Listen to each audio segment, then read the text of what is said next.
द्वादश स्थान में शनिदेव। भावाश्रय फलों के अनुसार हम लोगों की को जितनी भी ऑथेंटिक पुस्तकें प्राप्त होती है ज्योतिष शास्त्र में, किसी भी विद्वान ने द्वादश स्थान के शनिदेव के अच्छे फल नहीं बताए। क्यों नहीं बताए? ऐसा क्या कारण है कि शनिदेव द्वादश स्थान में अच्छे फल नहीं देते? इस बात की चर्चा हम लोगों का पाठ करक लगन का चल रहा है, तो इसके नेक्स्ट पार्ट में जो आपको नेक्स्ट डे आपको मिलेगा उसमें करेंगे। जय माता की मित्रों, आज बात करते हैं कि शनिदेव अगर आपके द्वादश स्थान में हो तो कैसे फल प्राप्त हो सकते हैं। द्वादश स्थान, यहां से इनकी दृष्टि धन स्थान पे जाएगी, तीसरी दृष्टि। धन के विषय में बहुत भागदौड़ करवाएंगे और कुटुंब के विषय में भी बहुत कुछ आपको सहना पड़ेगा। ऐसी वाणियां कुटुंबजनों से आपको प्राप्त होगी जिसकी वजह से मन हमेशा व्यथित रहेगा। उनकी जरूरतों को पूरा करने में जीवन का बहुत सा समय आपका बीतेगा। बहुत कुछ देने के बाद में, समय, उम्र, धन, अपनी मेहनत, सब कुछ देने के बाद में लास्ट में नतीजा 0 रहेगा। अब ये बातें पुस्तकों में इशारों के रूप में लिखी है, हम थोड़ी अपनी नॉर्मल भाषा में आपको समझा रहे हैं। उसके बाद में इनकी सप्तम दृष्टि आपके छठे स्थान पे जाएगी, बिगाड़ के रख देगी छठे स्थान को। बहुत सुंदर है, बिगड़ना जरूरी भी है, क्योंकि जब धन ही नहीं रहेगा आपके पास तो आप शत्रुता किससे करेंगे? और कुटुंबी जनों से एनी टाइम प्रताड़ना शब्दों के द्वारा जब प्राप्त होगी तो फिर दूसरे शत्रु बनेंगे ही नहीं। क्यों बनेंगे? क्योंकि प्रारब्ध से ही आपको शत्रु प्राप्त है। आपका कर्तव्य यह इशारा करता है कि आप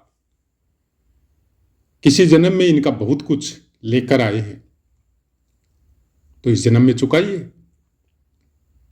क्योंकि वे स्थान में बैठे। ये दृष्टियां आपको कर्तव्य देती है। वहां से तकलीफ आपको इसीलिए प्राप्त होती है उस स्थान से कनेक्टेड जीव से कि कई जन्मों का बैंक बैलेंस लेकर आए और वो जीव आपसे चूकने के लिए आए। आपको चुकाना है, खासकर 35-40 साल तक चुकाना पड़ेगा। अगर आपने ईमानदारी से चुकाया तो फिर बाद का जीवन थोड़ा स्मूथ हो जाएगा, थोड़ा आरामदेह हो जाएगा, थोड़ा समझबूझ बढ़ जाएगी और थोड़ी आध्यात्मिक लाइन में आ जाएंगे। उसके बाद में नवम दृष्टि, दसम दृष्टि आपके नवम स्थान पे आएगी। नवम स्थान पिता का भी है, नवम स्थान आपके धर्म का भी है, नवम स्थान आपके भाग्य का भी है। आप बहुत बड़ा भाग्य लेके आए हैं इस जीवन में, लेकिन भाग्य कौन सा? तीसरी दृष्टि का। क्योंकि वो भाग्य आपका ये है कि आपको उसने एक ट्रांसशिपमेंट सेंटर बनाया है। अपने कुटुंबी जनों का भाग्य का आपको प्राप्त होगा और आपको ईमानदारी से उनको देना है। उनकी प्रताड़ना सहने के बावजूद भी देना है। नहीं देंगे, भाग्य में रुकावट आएगी। ये पुस्तकों में इशारों के रूप में मिलती है और एक्सपीरियंस में बहुत अच्छे रूप में प्राप्त होती है। लेकिन अगर किसी ग्रह की युति हो जाए, इनके साथ दृष्टि हो जाए, तो फिर फलों में चेंजेस आती है। ये साधारण सी बात है कि दो विपरीत दिमाग वाले आदमी अगर कई सालों तक उनको एक साथ रहना पड़ जाए तो वो एक दूसरे के गुण और अवगुणों को ग्रहण कर लेते। ग्रहों की युतियां यही बताती। हालांकि युतियों के विषय में एक दो पाठ हमने दिए हैं, फिर समय के अनुसार वापस उनको शुरू करेंगे। व्यय स्थान है, व्यय स्थान आपके लगन का है। मतलब आपको अपनी पूरी उम्र जिन स्थानों पे दृष्टि जा रही है उन स्थानों के कर्तव्यों का पालन करना है। और सबसे बड़ा कर्तव्य रहता है तीसरी दृष्टि का। वो दृष्टि विशेष का महत्व केवल इतना है कि जहां पर भी शनिदेव की तीसरी दृष्टि जाती है, उस दृष्टि से कनेक्टेड रिश्तेदार, उस दृष्टि से कनेक्टेड आपके कर्तव्य, वो आपको ईमानदारी पूर्वक, बिना कोई भेदभाव के, बिना कोई स्वार्थ के, और अगर उस स्थान से कनेक्टेड रिश्तेदारों से तकलीफ भी मिले तो उसको चुपचाप भोग कर उन कर्तव्यों का पालन करना है। शनिदेव कर्मठ बनाते, भोगी नहीं बनाते। आप ये सोचते हैं कि शनिदेव हमको अच्छे स्थानों पे बैठ गए या खराब स्थानों पे, जैसे भी योग कारक है, तो शनिदेव से कनेक्टेड या आपकी जन्म कुंडली से कनेक्टेड जितने भी रिश्तेदार आपको प्राप्त हुए हैं वो सब आपको सुख प्रदान करेंगे। शनिदेव कभी नहीं करते ऐसी चीजें। वो सुख वाली बात उनकी डिक्शनरी में ही नहीं है। वो सुख देते हैं केवल आध्यात्मिक ज्ञान का, योग साधना का, ध्यान का, लोगों का भला करने का। पिता का साथ कम मिलता है ऐसे बच्चों को। और अगर गुरुदेव वगैरह की दृष्टि हो तो फिर धर्म के प्रति पूर्ण आस्था का वातावरण निर्मित हो जाता है आपके हृदय में, आपके दिमाग में। और धीरे धीरे धीरे धीरे मतलब कुछ इस तरह से समर्पित हो जाते हैं कि जो है वो तेरा है, हमको कोई मतलब नहीं है, हमको केवल इतना ही मतलब है, हम केवल इतना ही चाहते हैं कि ये सब कर्तव्य या जो भी प्रारब्ध है हमारा कंप्लीट हो और हम तेरा नाम लेते लेते तेरे पास आ जाए। ऐसा कुछ शनिदेव आपके दिमाग को घुमा के रख देते। प्राप्त भी करता है, ऐसा बात नहीं है कि ऐसा इंसान प्राप्त नहीं करता है। कुछ ऐसी शक्ति या कुछ ऐसी चीजें या कुछ ऐसे उसके आभास उसके साथ धीरे धीरे ग्रो करते हैं और धीरे धीरे उसको समझ में आने लगती है चीजें। 12वें स्थान का शनिदेव अगर हमसे कोई पूछे तो जीवन भर संघर्ष देता है, क्योंकि आपके 6ठे स्थान पे पूर्ण दृष्टि रहती है। दुश्मन नहीं होते, कर्जा भी नहीं होता है, क्योंकि कर्जे को चुकाने के लिए आपका शनिदेव 12वें स्थान पे विराजमान है। और आपने अगर उनको बढ़िया से रखा है तो फिर वो आपके कर्जों को आराम से चुकाएगा। अब अगर खराब फल मिल रहे हैं और आपको समझ में नहीं आ रहा है तो क्या करें? कुछ नहीं कर सकते। आप केवल भोग सकते हैं, अपनी व्यथा को ईश्वर को बोल सकते हैं। रेमेडी केवल इतनी है कि जितना हो सकता है भोगिए और अपने आप के ऊपर कंट्रोल रखिए। कोई ऐसे कदम मत उठाइए जिससे आपके कर्तव्य बीच में ही रह जाए और फिर वापस इसी धरा पे आना पड़े और सेम चीजों को वापस भोगना पड़े। तो ऐसे कोई कदम मत उठाइए। बल मिलता है उनको भोगने के लिए। तीसरे स्थान में अगर कोई क्रूर ग्रह हो तो अच्छा बल प्राप्त होता है। आदमी संघर्ष भी करता है और भोगता भी। लेकिन संघर्ष अगर नहीं भी हो तो भी करता है। आपके अगर भाग्य स्थान में कोई ग्रह विराजमान हो तो भी बल मिलता है, क्योंकि वो उनकी तीसरी दृष्टि, सप्तम दृष्टि आपके तीसरे स्थान पे जाती। जब भी शनिदेव के पाठ आते हैं हमको पता नहीं कहां से कौन कौन सी बातें पुस्तक की याद आने लगती है। कई कुंडलियों में देखने के बाद भी ये आभास होता है कि अभी कुछ समय पहले ही ये कुंडली हमारे सामने आ गई थी। सेम कंडीशन थी, शनिदेव का ही प्रॉब्लम था। हमने केवल इतना ही पूछा था कि जब अच्छा समय रहता है तब तुम क्या अपने परिवार के प्रति, अपने कुटुंबों के प्रति या अपने समाज के प्रति किसी का कोई आदर, किसी को कुछ देना हो, कुछ करते हो क्या? हमेशा तो खराब समय नहीं रहा।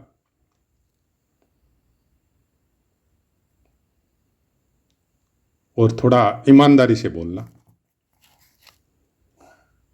पता नहीं क्यों नॉर्मली आदमी ये सब बातें सही नहीं बोलता, लेकिन क्योंकि उसकी शनिदेव की महादशा थी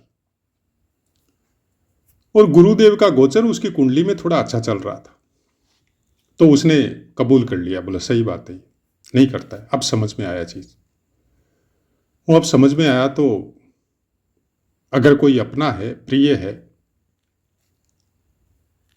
उसके सामने माफी मांग सकते हो तो मांगो, नहीं तो ईश्वर की मूर्ति के सामने मांगो, या कहीं भी अकेले कोने में बैठ के उन चीजों के लिए माफी मांगो और आगे से ये प्रेरणा करो कि हम आगे से वो सब कर्तव्यों का पूरी तरह पालन करेगा, तो शायद धीरे धीरे तुम्हारे स्थिति में सुधार आएगा।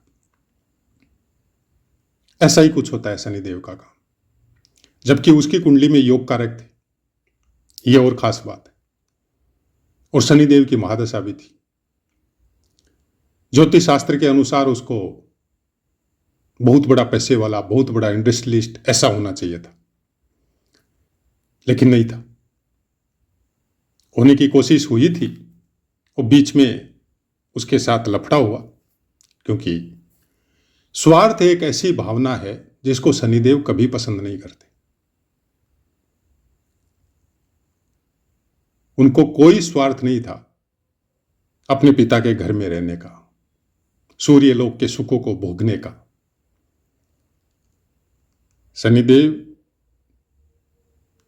की दृष्टि, शनिदेव का प्लेसमेंट, बोलते हैं कि शनिदेव जहां विराजमान होते हैं उस जगह के फलों को बढ़ा देते हैं, जरूर बढ़ा देते, लेकिन कौन से फल? भौतिक सुखों के फलों को नहीं बढ़ाते।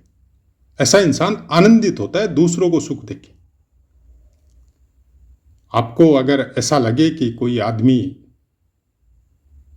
किसी को कुछ दे रहा है या जानवरों की हेल्प कर रहा है या किसी की कोई मेडिकल हेल्प कर रहा है और उसको बहुत आनंद आ रहा है, तो आप समझ जाइए इसका शनिदेव बहुत योग कारक है। क्योंकि उसको टेंशन ये नहीं हो रही कि मेरा धन जा रहा है, उसको आनंद उसमें मिल रहा है कि उसका हृदय प्रफुल्लित हो रहा है। ऐसे इंसानों का शनिदेव बहुत योग कारक होता है, चाहे वो जन्मपत्री में कहीं भी प्लेस हो। किसी भी ग्रह से संबंधित जब हम लोग 12वें स्थान में, प्राय कर सभी ग्रह भौतिक जगत में कोई अच्छे फल प्रदान नहीं करवाते। बोलते हैं कि गुरु या केतु यहां पे प्लेसमेंट हो गया तो आपकी मोक्ष हो जाएगी। भाई ये मोक्ष 2 अक्षरों का शब्द है, इन शब्दों को बोलने से मोक्ष नहीं होती। मोक्ष के पहले बहुत कुछ होता है। आपको ऐसी अनेक विपदाएं, अनेक पीड़ाएं आपको सहनी पड़ती है और उसके काबिल अपने आप को बनाना पड़ता है, तब इस जगत में वैसा कुछ मार्ग आपको प्राप्त होता है या ऐसी कुछ दिव्यात्मा आपके साथ जुड़ती है और आपको रास्ता दिखाती, और उसमें शनिदेव का योगदान होता है। क्योंकि शनिदेव आध्यात्मिक जगत के कारक है, भौतिक जगत के नहीं है। भौतिक सुखों को देने का काम शनिदेव का नहीं है। किसी साधु सन्यासी के पास जब आप जाते हैं तो वो जैसा भोजन करता है वैसा ही प्राप्त करवाएगा आपको। आप वहां पे जाके 56 भोग खाने का कोशिश करेंगे तो कहां से देगा? शनिदेव साधु सन्यासी, वो आपको ज्ञान दे सकते हैं, वो आपके शरीर पे, आपके मन पे चोट दे सकते हैं। बोलते हैं ना विष योग हो गया चंद्रमा और शनि। आध्यात्मिक जगत में इससे बड़ा योग नहीं होता है, चंद्रमा और शनि से बड़ा। अगर दोनों की युति हो जाए, ऐसा आदमी स्थिर बुद्धि हो जाता है, धीरे धीरे धीरे धीरे भौतिक सुखों से दूरी बना लेता है। और एक समय ऐसा आता है कि कोई उसका अंग भी काट दे शरीर का तो उसको फर्क नहीं पड़ता। डीप समाधि में जा सकता है ऐसा इंसान धीरे धीरे, अगर उसको गाइड मिले और समझ में आया उसकी चीजें, तो भौतिक सुखों से उसको कोई मतलब नहीं रहता। वो अपने अंतर्मन की यात्रा में चला जाता है। लेकिन अगर भौतिक सुखों की बात करें चंद्रमा और शनि, तो बहुत खराब योग है।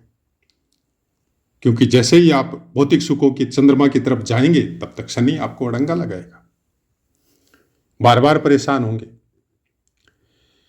शनिदेव द्वादश स्थान में यही कहता है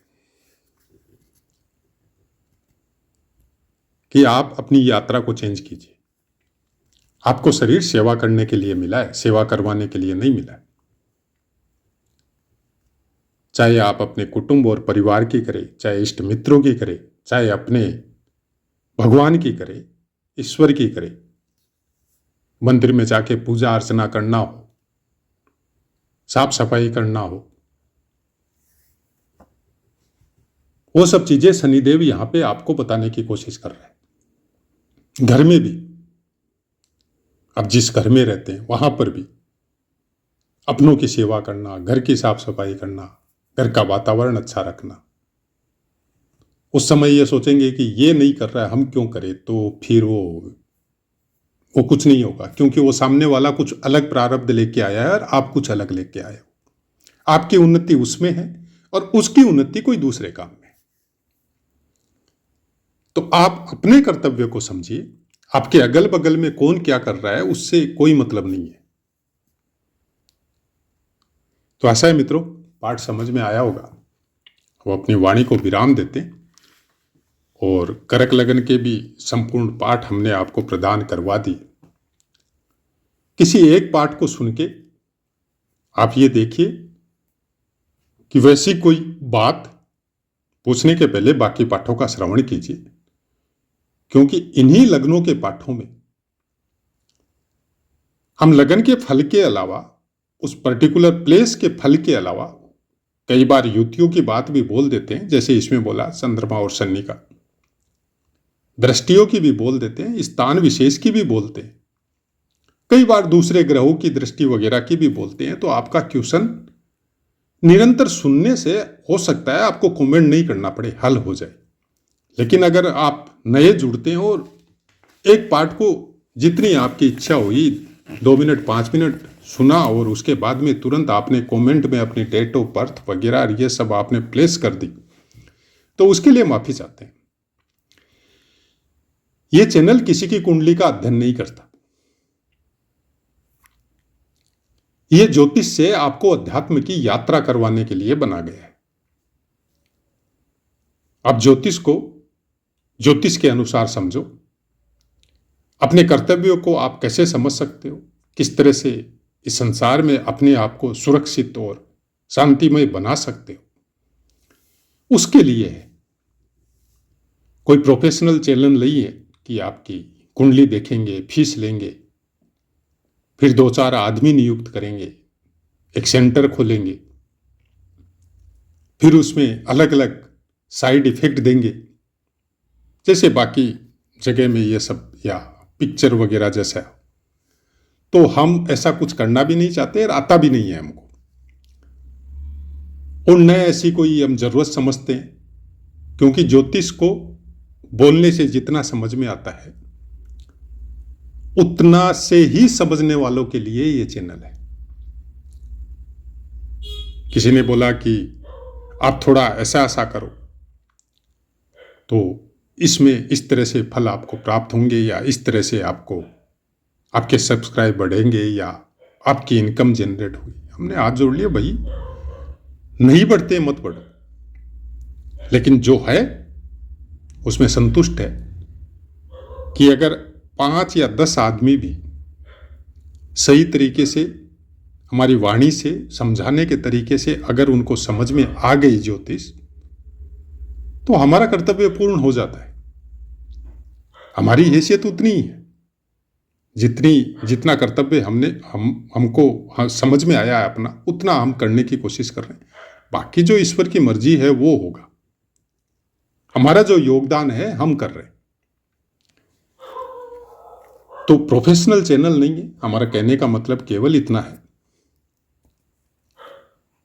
और अब अपनी वाणी को विराम देते हैं, आपसे आज्ञा लेते हैं। जय माता।